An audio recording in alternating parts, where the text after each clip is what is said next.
Welcome to the Hollywood great films and presenting Gravity. कहानी के start में हमें अंतरिक्ष पर हबल स्पेस टेलीस्कोप को दिखाया जाता है, जहां पर कुछ लोग हबल में एक न्यू हार्डवेयर का सेट अपडेट कर रहे होते हैं। वहीं हम एक एस्ट्रोनॉट को देखते हैं जो कि एक जेट पैक की मदद से स्पेस वॉक कर रहे होते हैं। इस जेट पैक की मदद से किसी भी एस्ट्रोनॉट को एक जगह से दूसरे जगह ले जाया जा सकता है। इन लोगों के साथ पृथ्वी से इंजीनियरिंग टीम और कुछ एक्सपर्ट भी कम्युनिकेट कर रहे होते हैं, क्योंकि इनसे हबल टेलीस्कोप में न्यू हार्डवेयर अपडेट का स्टेटस ले रहे होते हैं। इनका नाम मेट कोवाल्स्की है, कि स्पेस शटल एक्सप्लोरर के हेड है। दरअसल इस मिशन और यहाँ के सभी एस्ट्रोनॉट की जिम्मेदारी इन्हीं पर है। वहीं दूसरी तरफ हमें रियान स्टोन को दिखाया जाता है, जो कि अपने पहले स्पेस मिशन पर सवार है। इन्हीं को हबल टेलीस्कोप का न्यू हार्डवेयर बदलने का काम दिया गया है, पर किसी टेक्निकल इश्यू के कारण हबल टेलीस्कोप में डेटा इंस्टॉल नहीं हो पा रहा है। इसीलिए स्टोन सिस्टम चेक कर रही होती है, जहाँ इसकी मदद करने कोवाल्स्की आता है। जब ये लोग सिस्टम चेक कर रहे होते हैं,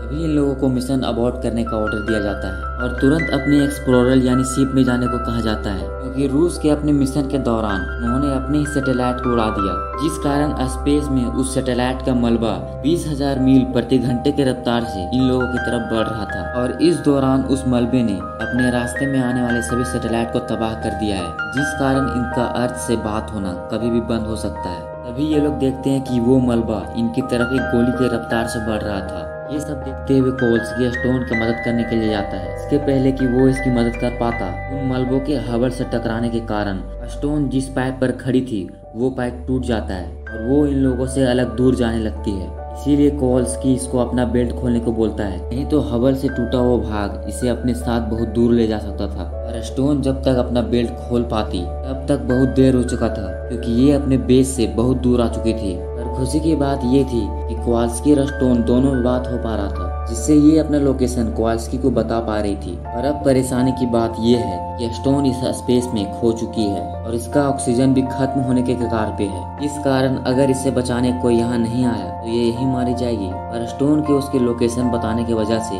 कुछ देर बाद कोवाल्स्की अपने जेट की मदद से यहाँ पहुँच जाता है, जिसे देखकर ये बहुत रिलैक्स फील करती है। यहाँ पहुँचने के बाद ये स्टोन को अपने बेल्ट से अटैच कर लेता है और अपने बेस पर लौटने लगता है।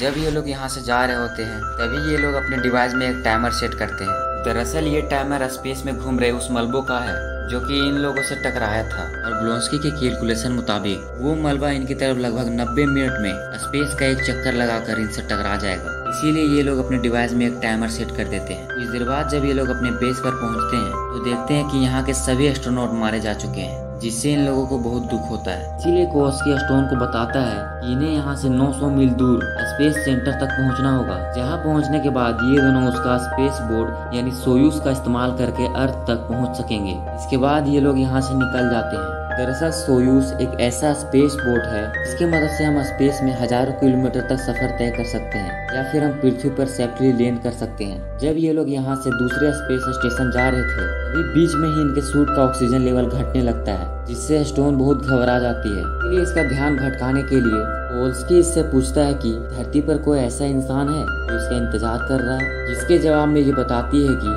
इसकी एक 4 साल की बेटी थी जो स्कूल में खेल रही थी, और खेलते वक्त सिर में चोट लगने से उसकी मृत्यु हो गई। 900 मील स्पेस वॉक करने के बाद ये लोग उस स्पेस स्टेशन के नजदीक पहुंच जाते हैं, जहां इन लोगों को पहुंचना होता है। प्रॉब्लम ये था कि इनका ऑक्सीजन खत्म हो रहा था। अब जेट पैक में सिर्फ इतना ही गैस बचा था जिनका ये लोग सिर्फ एक ही बार इस्तेमाल कर सकते थे। इसी कारण ये अपने जेट पैक का स्पीड बढ़ा देता है, जिससे ये दोनों बहुत तेजी से स्पेस सेंटर की ओर बढ़ने लगते हैं और बहुत तेजी से जाकर स्पेस सेंटर से टकराते हैं। इस कारण इन लोगों का बैलेंस नहीं बनता है, जिससे ये लोग किसी भी चीज को नहीं पकड़ पा रहे थे। वही इन दोनों का वायर एक नुकीले प्लेट से कट जाती है, जिससे ये दोनों अलग हो जाते हैं। अलग होने के बाद ये स्टेशन से दूर जा रही होती है, तभी बाय चांस एक रस्सी इसके पैरों में फंस जाती है, जिस कारण ये यहीं पर रुक जाती है। वहीं दूसरी तरफ से कोवाल्स्की भी इधर बढ़ रहा होता है, क्योंकि उसने भी किसी चीज को नहीं पकड़ा था।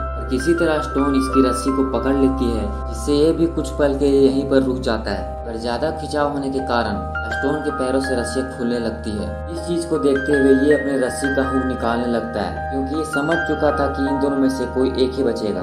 स्टोन इसे बहुत रोकने की कोशिश करती है, वो बोलती है कि तुम मत जाओ, मैं तुम्हें बचा लूंगी, और हालत से मजबूर होकर ये रस्सी छोड़ देता है। इस कारण ये स्पेस में कहीं दूर जाने लगता है। जेट पैक में गैस खत्म हो जाने के कारण ये कुछ भी नहीं कर सकता था। स्टोन भी इसे देखने के अलावा कुछ नहीं कर सकती थी। तभी इसके सूट का ऑक्सीजन भी खत्म होने लगता है, इसीलिए ये जल्द से जल्द स्टेशन की ओर बढ़ने लगती है। बहुत कठिनाइयों के बाद ये स्टेशन के दरवाजे तक पहुंच जाती है, जिसके बाद ये स्टेशन में एंटर कर जाती है। अंदर आने के बाद ये कोवल्स्की से कांटेक्ट करने की कोशिश कर रही थी। उसे कोई भी कांटेक्ट नहीं हो पा रहा था क्योंकि वो स्पेस में बहुत दूर जा चुका था। इसी वक्त स्टेशन के अंदर एक शॉर्ट सर्किट होने के कारण यहाँ आग लग जाती है। ये आग इतनी बढ़ गई थी जिसे स्टोन नहीं बुझा पा रही थी, इसीलिए ये अपनी जान बचाने के लिए सोयूज के अंदर चली जाती है और यहाँ टाइम ना गवाते हुए जल्द से जल्द यहाँ से निकलने की कोशिश करती है। अंदर रखे एक बुक की मदद से ये अपने सिस्टम को ऑन करती है और सोयूज को स्टेशन से अलग कर देती है, जिसके बाद ये इंजन को स्टार्ट करके यहाँ से निकलने लगती है। तभी हम देखते हैं कि स्टेशन की रस्सी सोयूज से फंस जाती है। इस कारण स्टोन सोयूज को यहाँ से नहीं ले जा पा रही थी, क्योंकि जब जब स्टोन सोयूज को यहाँ से ले जाने की कोशिश करती थी तो रस्सी इस ग्रेविटी के कारण सोयूज को अपनी ओर खींच लेती थी।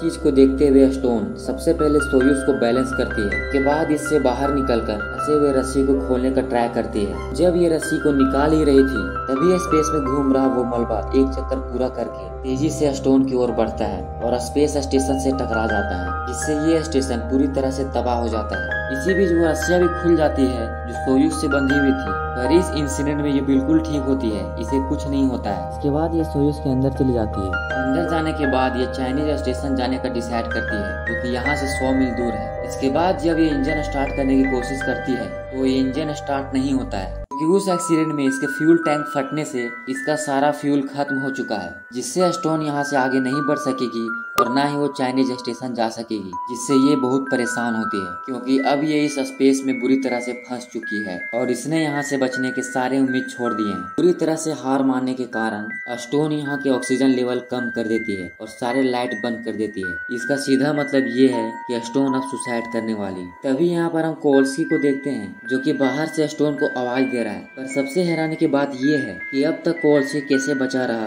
और यहाँ कैसे पहुँचा। स्टोन का दरवाजा ना खुलने पर वो खुद अंदर आ जाता है। अंदर आने के बाद ये सारे सिस्टम ऑन करता है और यहाँ से जाने की कोशिश कर रहा होता है। तभी स्टोन बताती है कि इसके इंजन खराब हो चुके हैं और इसके फ्यूल भी खत्म हो गए हैं, जिस कारण ये लोग यहाँ से नहीं जा पाएंगे, और वो बताती है कि हम लोगों का यहाँ से बचने का कोई उम्मीद नहीं है। इसके बाद कोवल्स्की इसे सॉफ्ट लैंडिंग करने को बोलता है, पर ये बताती है कि इसे सॉफ्ट लैंडिंग करना नहीं आता है क्योंकि धरती में ट्रेनिंग के दौरान इसके सारे सोयूज क्रैश हो चुके थे, जिससे ये सॉफ्ट लैंडिंग नहीं कर सकती है। इसके बाद कोवल्स्की इसे समझाता है कि इसे हिम्मत रखना होगा क्योंकि यहाँ धीरे धीरे मरने से अच्छा है कि अर्थ पर लैंडिंग करने की कोशिश करना। वो समझाता है कि अगर तुम अभी हार मान जाओगी तुम्हारा जीने का मकसद ही क्या है, और अगर तुम अपने कठिन परिस्थितियों से डर जाओगी तो तुम जीना कैसे सीखोगी। अगर तुम ठान लो तो तुम कुछ भी कर सकती हो। यहाँ चुपचाप रहने से अच्छा है कि तुम पृथ्वी की ओर बढ़ो, हो सकता है तुम्हारा लक अच्छा और तुम जिंदा बच जाओ। तभी स्टोन को याद आता है इनका ऑक्सीजन लेवल तो खत्म हो चुका था, तो फिर कोवल्स्की कैसे बच पाया।